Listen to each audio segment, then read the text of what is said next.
Good morning, Knicks Nation. Today is Monday. It's actually the first day of the month of March, 2021. Spring is around the corner. Thank goodness. So, wanna also hope all that are watching are healthy, COVID-free, disease-free, and that your needs are being met. Double blessings on those that are in the healthcare field seeking to help save life, preserve life, or at least give comfort to those who are at the end of their life and often risking their own life to do that. Blessings on those that pick up garbage in this disease-filled world in which we are for pay that is less than it should be. Those that make deliveries in all kinds of weather for our convenience. Those that are teaching children, hopefully teaching children properly, who are the future, and also getting underpaid to do that. Those that are helping to save children, little boys, little girls, teenagers from sex trade operations, and curses upon those that support child pornography, teen pornography, and sex trade operations. And finally, blessings on those working for the homeless around the world and those that are homeless also. So there was a basketball game last night. Our New York Knicks played against the Detroit Pistons, and we actually did a live broadcast. It was a last minute thing. We did a live broadcast, and thank all of you guys that were there. We had a good, time together, watching the game together. Basically, that's what it was. We just watching the game together and commenting. And, couple things from the game and at this point of the season for the Knicks. The Knicks came off a back-to-back. We know that they had played Saturday night in New York and then flew out to Detroit for a game on Sunday night. And so it was a back-to-back. Our main players, namely like Julius Randle, Derrick Rose, Nerlens Noel, played heavy minutes on Saturday night and again last night. And so the concerns of Knicks Nation, including myself, was, would they be gassed on Sunday night? Because we have seen that over the course of the season that, you could see, especially in the third quarters. As I said, the Knicks have been a terrible third quarter team. And especially in the third quarters, they have been gassed. And you could see it in, in lack of, defense. They start giving up shots they would normally give up, not closing out as quickly on the 3-point line, missing shots hitting the front rim because there's no legs left in it, stuff like that. And so we were concerned with those things. But last night, no, the Knicks came out, did what they had to do. It was a wire to wire, win. It wasn't even close. We knew the Knicks were better than the Detroit Pistons. I'm not saying that to down Detroit or their fans, but the Knicks were a better team than the Detroit Pistons. That's just how it is, especially Detroit. And also in a rebuilding mode at this point. Killian Hayes has been out for a while, and so he hasn't gotten the reps. They just got Dennis Smith Jr. from New York, and he's just getting acclimated, and he looked pretty good last night. I mean, he didn't have a great game, but as New York Knicks fans, once a Knick, always a Knick. So we wish the best for DSJ. But the Knicks outclassed the Detroit Pistons last night after, winning Saturday night. So, the Knicks, first of all, what we're seeing is, which is what we were hoping for, is a progression of improvement over the course of a season. So earlier in the season, we were struggling in the second game of a back-to-back. And going into last night, I think we were 3-4 in the second game of back-to-backs, which also means that we have had 7 back-to-backs this season, which is a lot. But that's one of the problems. And so you're playing against an NBA team, no matter what the team is. If they're in the NBA, they could beat you, including Detroit. Okay. I think Detroit has a win against the Lakers this year. So, if you're in the NBA, anything can happen on any given night. These are professional players. These are the best players in the world. So, you could lose.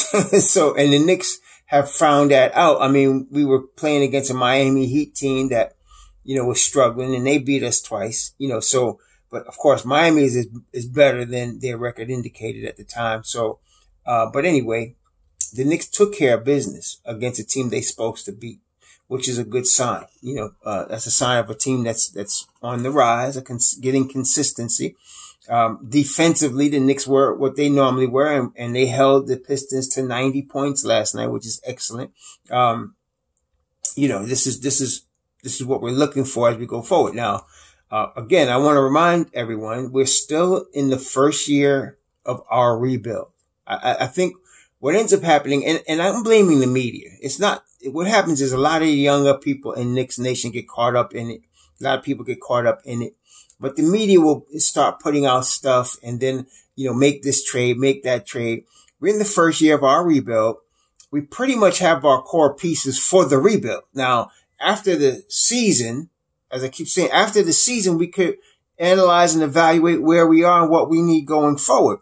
But right now, what we're trying to do as a team is establish the continuity that good teams have, players being familiar with a system, being familiar with each other, and that's what we're trying to establish. So we don't want to trade guys that are in their first, second, third years that are familiar, that are getting familiar with the system, getting familiar with each other right now, so, Mitchell Robinson has been mentioned by some over the course of the year. I think Mitchell Robinson, RJ, Julius, I think they've all been mentioned at some point or another in terms of trade, right?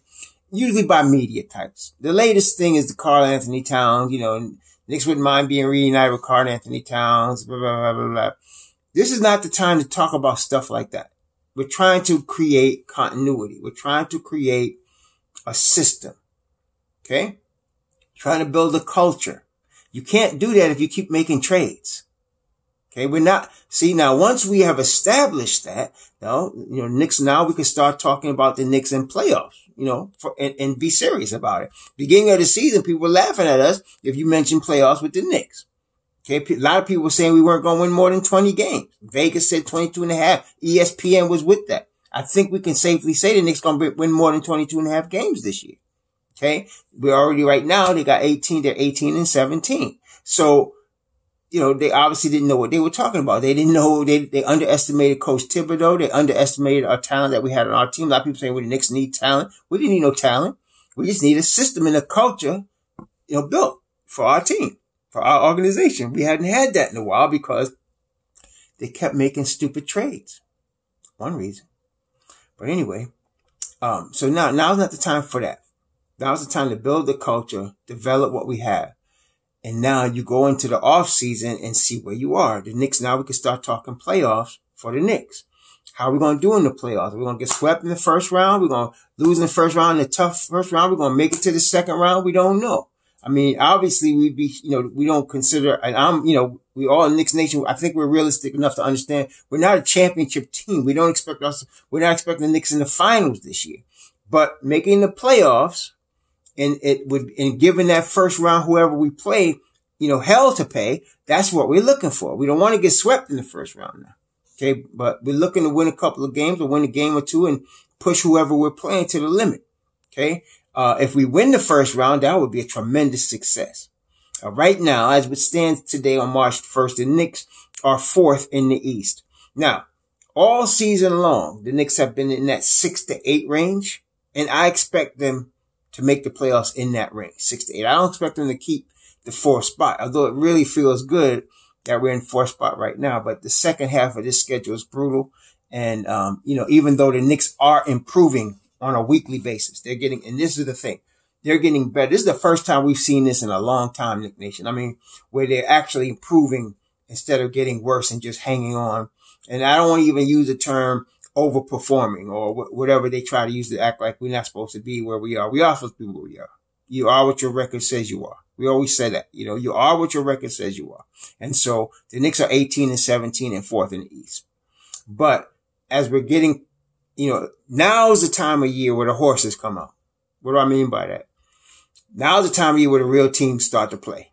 Okay. Second half of the season. This is where the real teams start to exert their will and their superior culture, the superior systems, the superior talent on the rest of the league. And so this is going to be a real test for our Knicks.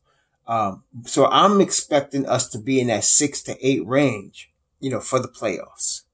And we'll see what happens. A lot also depends on injuries. The Knicks have been pretty good with injuries. I mean, we're getting a lot of nagging stuff, but that goes for every team.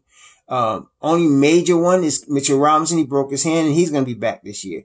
That's really a testament to Thibodeau pushing our guys off season to be in very high level shape coming into the season.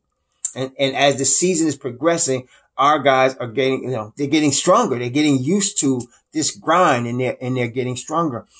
I'm noticing, and I think we've all noticed, Julius Randle has become a more team oriented player in terms of he's getting his teammates involved, and he's not forcing the issue, and he's taking over in the second half of games, when he needs to.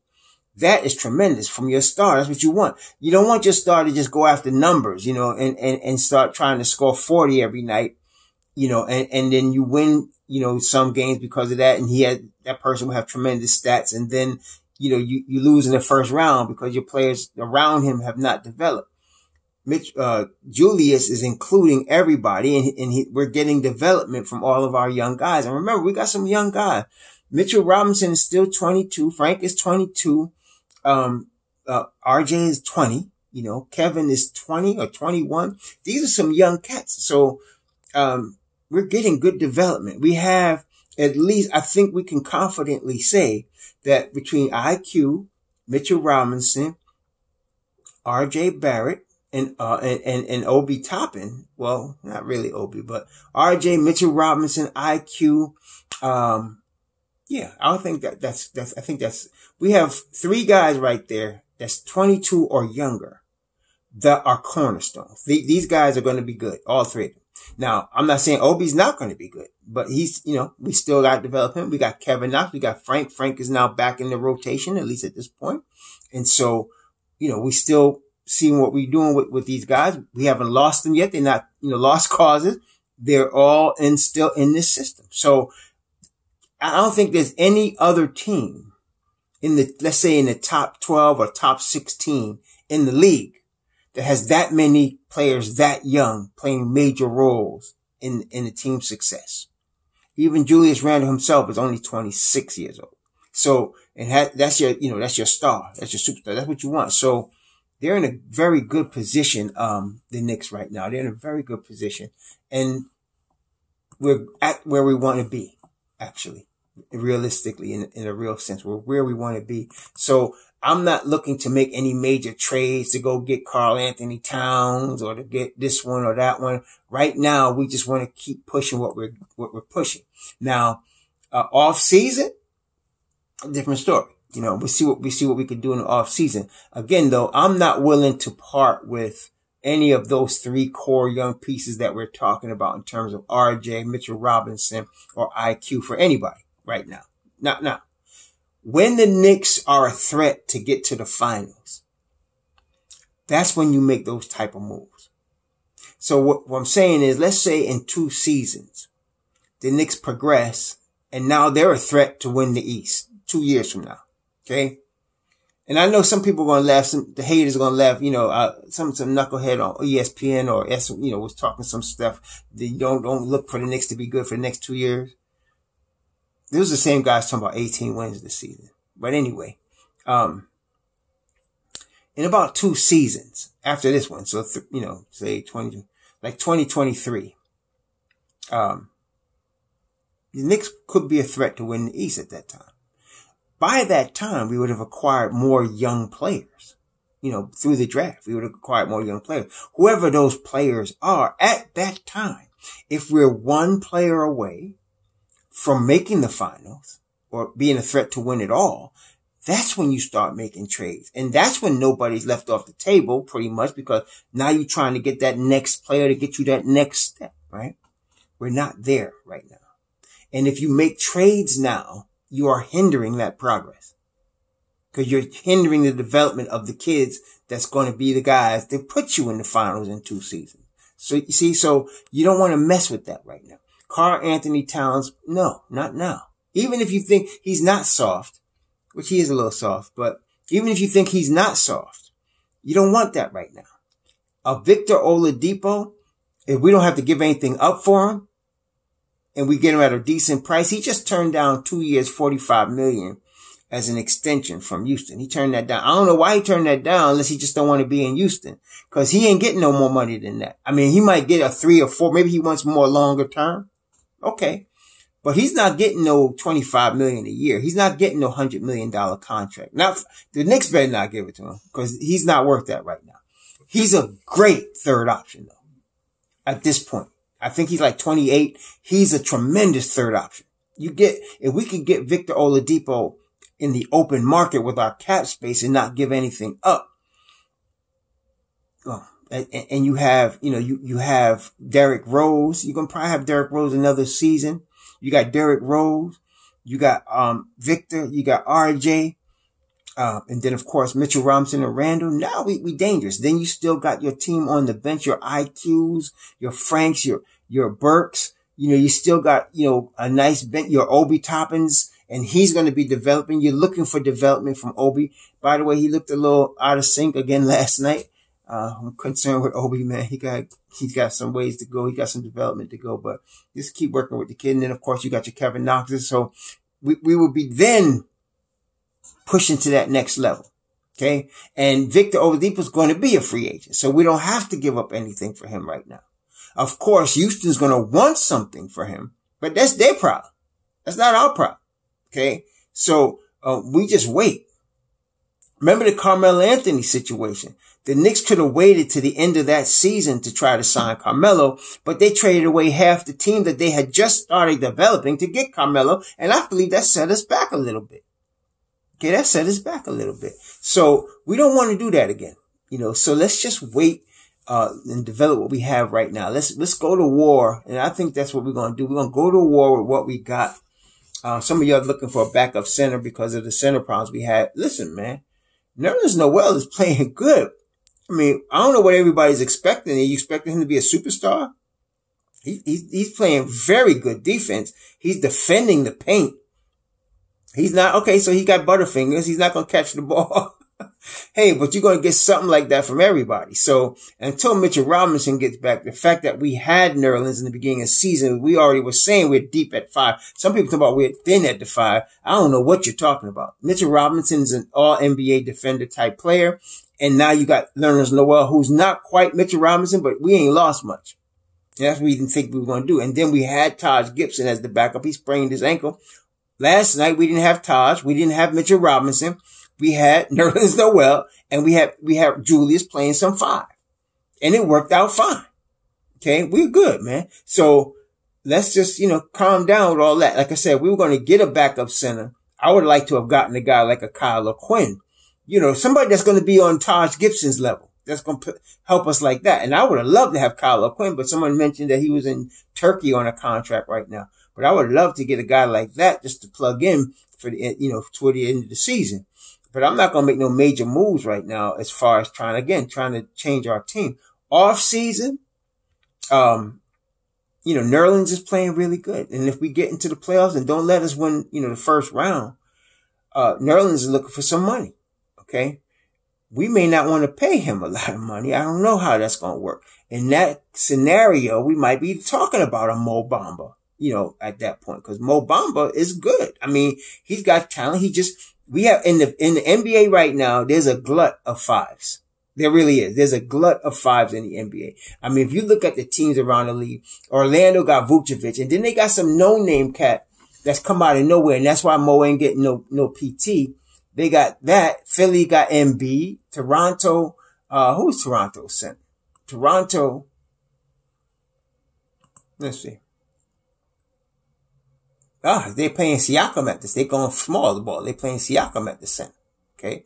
I mean, there's a glut of 5s right now. Denver's got the Joker.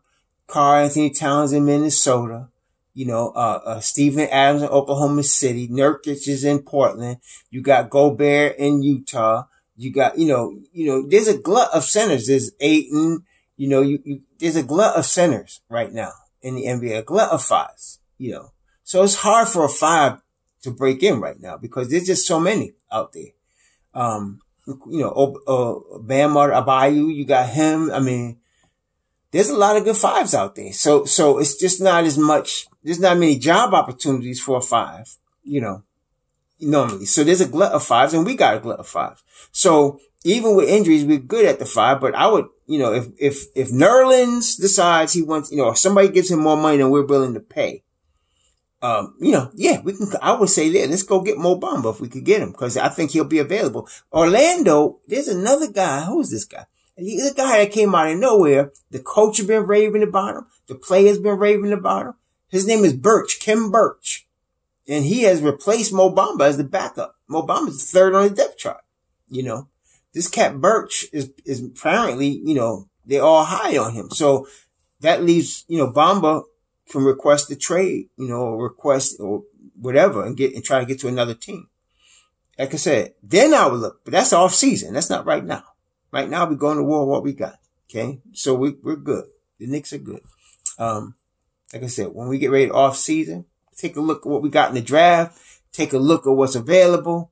That's when you look at what areas you can do. But right now, let's just keep rolling with what we got. I mean, don't expect the Knicks. I think some of the people doing that is like greedy. I mean, I understand, Knicks, maybe you wanting them to go to the finals this year. The Knicks are not going to the finals this year. If they were, that would, oh man.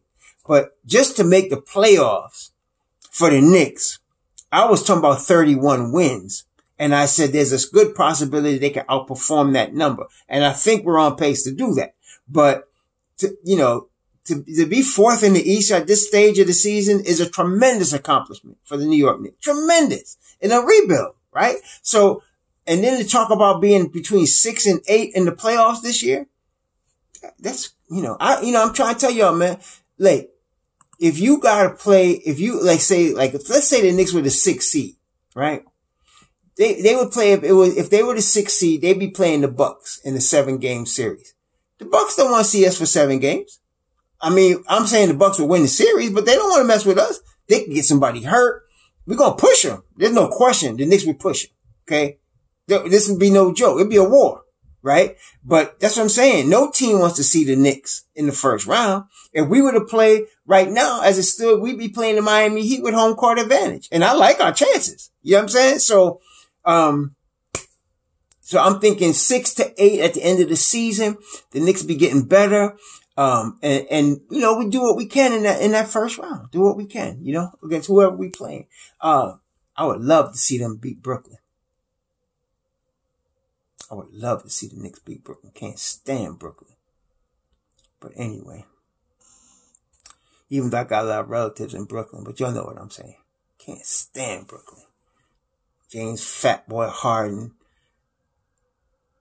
Kevin, Punk behind Durant.